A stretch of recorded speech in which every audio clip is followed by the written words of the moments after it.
अस्सलाम वालेकुम दोस्तों, डेंगू मच्छर कैसे पैदा होता है? डेंगू मच्छर कितने दिनों में पैदा होता है, आइए जानते हैं। याद रखिए, मच्छर की पैदाइश 4 दिन में होती है।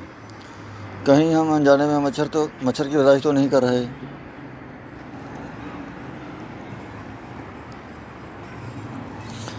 डेंगू मच्छर छत पर पड़ी पानी वाली टंकी, परिंदों वाले बर्तन, पुराने टायर, कोई भी ऐसी जगह जहां 4 दिन पानी खड़ा रहे।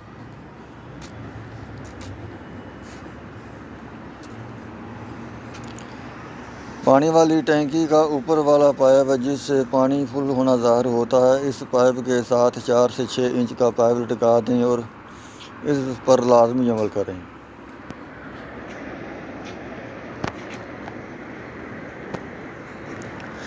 एहतियात बरतें, कहीं पानी वाली टैंकी का ढक्कन तो नहीं टूटा हुआ।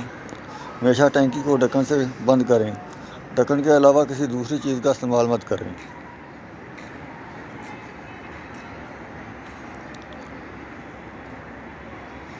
याद रखें कि मच्छर पानी में अंडे देने के बाद 4 दिन तक दोबारा मच्छर की सूरत में वापस बाहर निकल आता है।